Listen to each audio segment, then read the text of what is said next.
Hello and welcome to the Redmen TV. It's starting 11 prediction time and we are fueled for the summer by the Co-op. And talking of the Co-op, right, I have been given some Irresistible Hereford Beef Burgers that recently won the Which Best Buy Burger Award. And it's the only brand to do so. And I tell you what I did with them, right? We've got a Co-op by ours, by Wavertree Clock, Picton Clock. Get down there, got them in for the barbecue a couple of weeks ago. They are truly sensational. If you want to know how I like my burger, right, get a sesame seeded brioche bun, just toast the inside. What I want it to be nice and crisp on the inside and soft and a little bit warm on the outside. And why I like it like that is I like mayonnaise on there. I like a medium rare Hereford beef burger. It truly is absolutely gorgeous, right? I like it seared or barbecued, you know, really hot and crispy on the outside, but medium rare on the inside, just juicy and everything like that. Get some streaky bacon on there. Now I cook my streaky bacon like between two thick bottom trays, right? Get them in the oven 40 minutes so that you can fan yourself with them proper streaky, proper crispy. Get them on there with some cheese singles. I know there's better cheese out there, but cheese singles on a burger, it's absolutely classic. Get some dill pickles or some gherkins, slice them up, get them on there. If you want jalapenos, get them on there. Red onion, fry it up, lettuce, ketchup, French's mustard, and just eat that thing. It's absolutely unbelievable. That's how I ate my burger. That's why I look the way that I look. It truly is absolutely brilliant. But we're here. I digress massively. I'm sorry. Forgive me. I get really excited about beef burgers. Anyway, also I get excited about Liverpool playing football games against Manchester City. So, in this game, I'm predicting that Loris Karius sticks in goal. I'm going with a back four of Nathaniel Klein, Joe Gomez, Virgil van Dijk and Andy Robertson.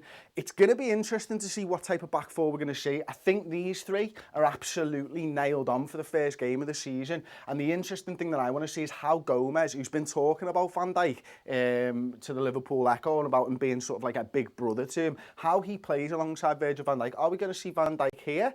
Maybe Klavan first game of the season? Or could we see Joe Gomez being brought in as a centre-back for Liverpool, who can also be used at right-back? Defensive midfield, I'm going to go with Fabinho again, and I'm throwing James Milner into the starting 11 this time with Ben Woodburn.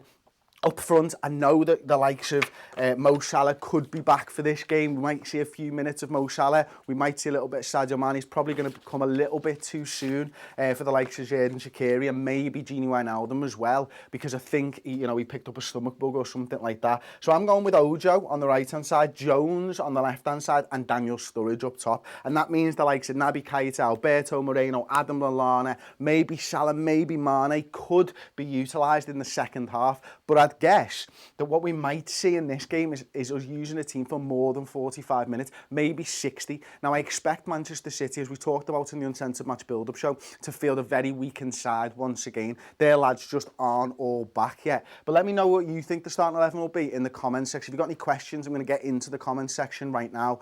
Sai, have we got anything for me to get going on? So Sahu says, does Nathaniel Klein look like a step down after promising performances of Trent and Gomez last season? I suppose so, but you can't really take it for granted. You can't really take Nathaniel Klein for granted because ultimately this is pre-season. You know, I don't feel like we've played the way that we played last season at all. Now, Nathaniel Klein and Robertson and Moreno and whoever's played at the fullback position hasn't really bombed on in the same way that Robertson did last season or Trent did as well. I think defensively, Nathaniel Klein's a better footballer than Trent Alexander-Arnold. I'm just not sure that, what Trent brings us and the attacking side of it, Nathaniel can do. And I wonder whether when we are used to having the ball so often and for so long during games of football, that actually we want guys who are just going to get that little bit further down the pitch and you've got that final ball. Nathaniel Klein will be a good footballer, whether he stays at Liverpool, whether he moves on. He's one of the top right backs in the Premier League and he will continue to be that because he has always kind of been that. But whether he gets in over Trent when Trent's back, that's a question for Jurgen Klopp, thankfully, and not for me. But personally, I'd maybe be looking at Trent for that role just because of what he offers in an attacking sense. Have you got anything else, mate? Yeah, so Ethan Green says Shaqiri. Shaqiri's only just arrived, was it yesterday or the day before? So I doubt that he'll be part of this fixture at all. Maybe he'll get a few minutes against Manchester United in the big house up in Michigan in Ann Arbor at the weekend. Saturday night, I think it's 10:05 kickoff UK time. Maybe he'll get some minutes then. I don't imagine that he'll be involved at all yet. I mean, we know that Salah and Mane have been back over a week now, and yet they've still not been involved in any of the games yet. So taking my lead from that, I just don't think we're going to quite see Shaqiri just yet. But I do feel like we are going to see Mo Salah and maybe Sadio Mane at some point during this game. I think everybody would love it if they started and we started playing football like we played last season. I just don't think Jurgen's going to risk them in a game like this just yet. Maybe again for that Manchester United game, maybe that's where we see them to start and maybe get some minutes in the legs. So a couple of kind of related comments. So Ahmed Siddle said, never disrespect carriers, but this is why we shouldn't have sold Ward, because we basically don't have any other goalkeeper in the tour. Grabara and Kelly are too young, but Fanso Free says, I'd love to see the other goalkeeper. Grabara, is it? Yeah, Grabara, you know, young Polish lad, I think he is, isn't he? And I think he's one of the guys that Liverpool feel could become a number one at the football club. I don't know.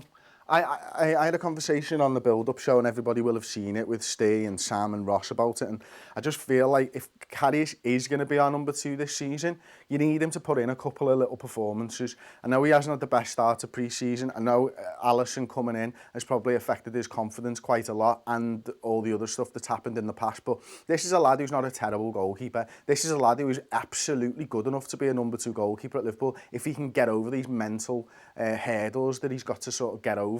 Now, I think he can do it, and I think taking him off the firing line would be ideal. It's what you'd want. But pre-season games aren't really the firing line either. You know, we shouldn't be focusing on his performances as much as we are now that we've got Alisson in. You know, and hopefully we'll see him against Napoli. But I think if he is going to be our number 2 goalkeeper, rightly or wrongly, he has to get some confidence somewhere, because if you do drop him in the League Cup, or you do drop him in the FA Cup, you want him thinking back to the last performance that he had that was a good one, not thinking back to the last performance that he had where he spilled the ball and Dortmund scored a 3rd goal, even though it probably wasn't his, or, you know, that Ederson type mistake he made 4 minutes into that game. So, yeah, I suppose that kind of covers that off. Would Sturridge be your second choice striker this season, says Tiernan Garvey? I think he probably would be. I think, you know, you do always have to say if he's fit, but if he's fit, he is the best finisher at the football club. He's absolutely superb. He knows where the back of the net is. His movement's great. He seems to have picked up a little bit of an understanding with Naby Keita as well. So it'll be interesting to see how that develops. He's a guy you could imagine could affect football matches for us off the bench. He likes to come deep, collect the ball. His passing, you know, seems to be a little bit better. I think the reason that he went out last season and didn't stick around was because he wasn't getting a look in. And ultimately he wanted to try and get into the World Cup side. And I think that's probably why Daniel decided to go to West Brom last season. Unfortunately, again, it didn't work out. His body let him down. But this lad is a cocky lad. He's a good lad. He's great for team morale. I think everybody can see that from the videos from Liverpool behind the scenes and stuff. He has a great rapport with everybody in the squad by the looks of things. You know, whenever we've met him, a couple of times now, he's been absolutely fantastic with us. I hope that he succeeds at Liverpool Football Club. I really, really do. So I hope that answers your question. Johnny Walker says, injuries are our biggest threat this season. They're always a threat, aren't they? I think Manchester City are the biggest threat to us, and then I think injuries are probably second. Lauren Doherty says, I think Keita will play this game from the start to link up with Sturridge.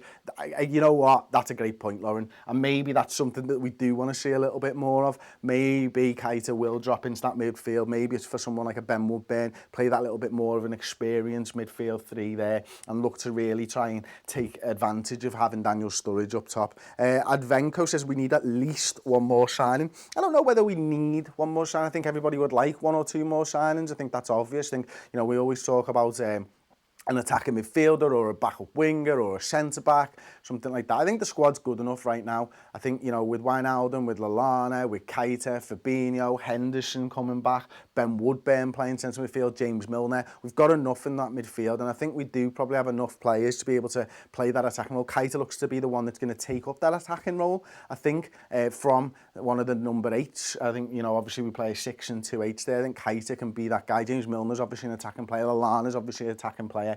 And then you got Mane, you got Salah, you got Origi, you got Solanke, but more importantly, you've got Shaqiri and the likes of maybe Curtis Jones coming through to back those wings up. Centre-backs with Joel Matip's injury. I wonder if Liverpool will move in the market for somebody, if they think it's a serious thing again, if they're a little bit worried about Matip's injury history.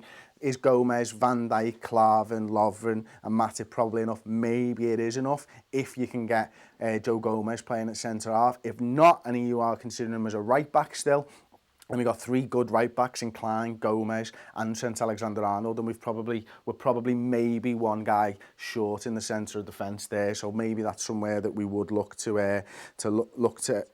Sorry, I just got a random comment there. Look to improve. Fluffy Foreskin, go ahead, mate. Nice one. Not many people say that. Says, would you prefer to see Mane and Salah at the same time or one in each half? The same time. Always the same time. What about you, mate? Probably the same, yeah. Yeah, you want to see the two of them. And listen, I want to throw Firmino in there anyway. I know he's not with them, but like... I'd like to see Sturridge playing with the pair of them, though. That would be interesting. Yeah, it's a difficult one, I think, with Sturridge and Salah for me, is because, you know, maybe it shouldn't be, but Sturridge always drifts to that right-hand side, and maybe that's perfect for Salah to be able to come in and find that space centrally. It just doesn't seem to have worked at the start of the season, but then equally, you know, we weren't playing in quite the same way when Sturridge was in and out of the side at the start of last season, so maybe they would work really well together. And listen, both of those guys, all 3 of those guys, all 4 of those guys are clever footballers, and clever footballers always play well together eventually. Maybe you just need some more time with the 2 of them lads. It would be a frightening front 3, Sturridge, Salah and Mane, that's for sure.